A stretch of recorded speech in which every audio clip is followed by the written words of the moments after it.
person who talks about things.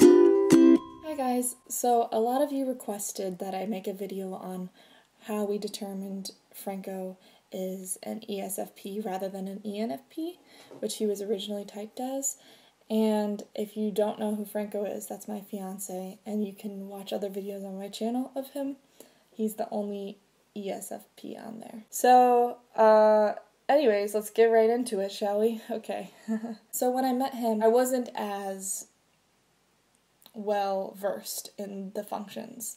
I thought I was. I thought I knew everything at that point. Now I know nothing. So at the beginning, I trusted what people would say, what type they said they were, and then I learned more about mistypes and how that comes about.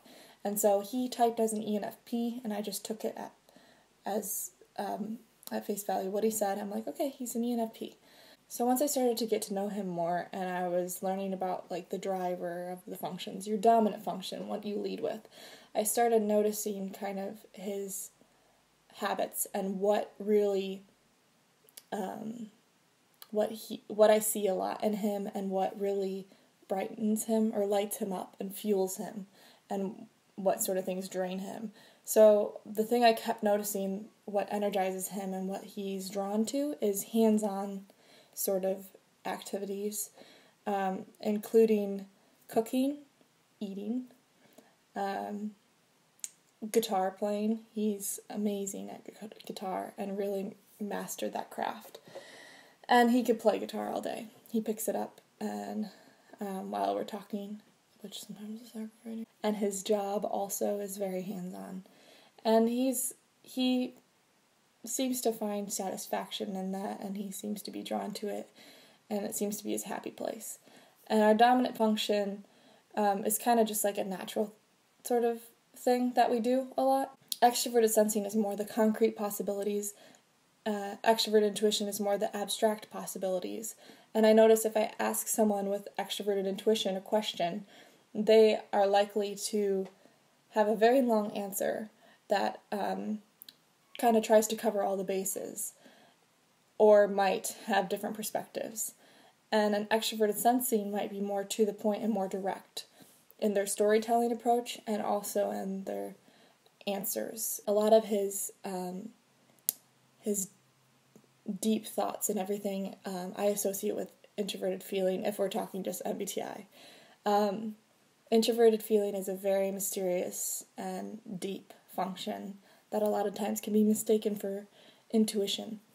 And so he will talk in depth about personal relationships and things he notices, like how two people are interacting, and different moral issues and things like that he's come to think about or discover on his own. What really tripped me up about ENFP versus ESFP for him was the inferior function, because I could make it fit with both, but he fits more nicely and with ESFP.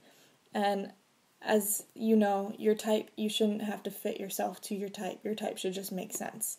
And if you look at the functions for that, that's the best way to really know if it fits. So when I think of him, I see introverted intuition rather than extroverted intuition.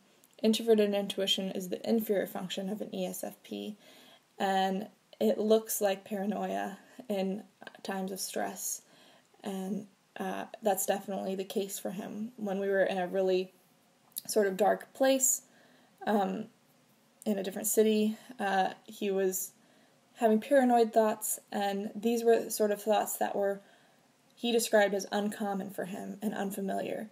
And it was thoughts like questioning the ordinary, and things that he said he had not experienced before. Something like, why do we wear ties around our neck, was one example that he would keep going back to. And these are sort of thoughts that I would think about kind of regularly, and it was more normal for me, natural for me to think about it, and it wasn't like a stressor.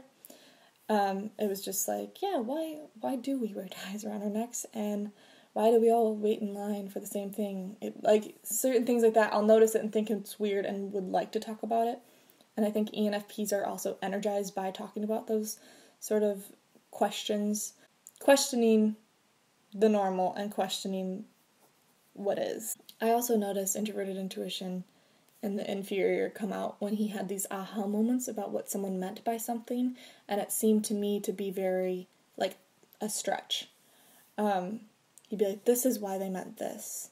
But it wasn't like, maybe they meant this, or maybe they meant this, or maybe they meant this, or maybe they meant this, which is more extroverted intuition. It's like, oh, no, what do they mean? Introverted intuition is more like, aha. And so he had moments like that. When he thought someone was upset with him or something, he would think, oh, this is the reason. It makes sense. And it'd be kind of like a reason that didn't make sense. I don't know. Gosh, I feel like the inferior function, if you talk about anyone's inferior function, it sounds like you're picking them apart. I run into walls all the time, and more. So anyhow, walls, not so much walls, but like door frames.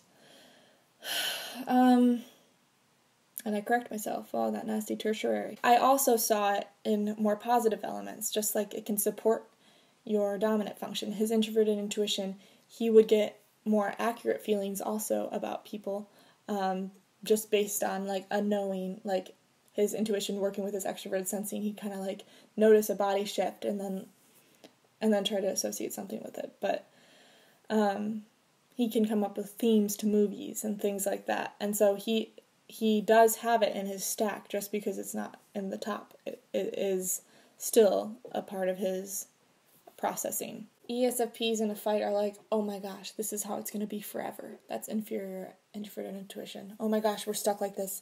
It's never going to end. It's never going to end. And then an ENFP is more likely to get defensive and like go from every single angle, or maybe be sort of obsessive about like one sort of point or something. I don't know. That's how I had imagined, but I haven't fought with an ENFP. Unless Franco's an ENFP. Who knows? They're both adventurers in their own right, but again, the main distinction is abstract versus concrete. And if I'm supposed to keep Franco up while he's driving, if I'm talking about abstract ideas, he's gonna snooze. Franco has many friendships. He is a great friend to many people. He's a great listening ear, he's a great help, and he offers actual advice, like things that they could do, like, here's what you should do,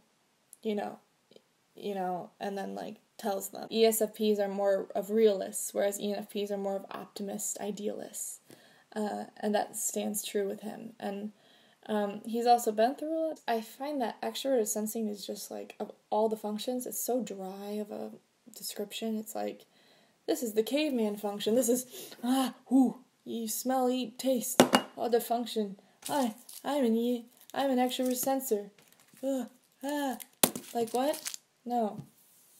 Sorry. Extroverted sensors can think and feel and explore and understand and so much more than just taste, smell, hear.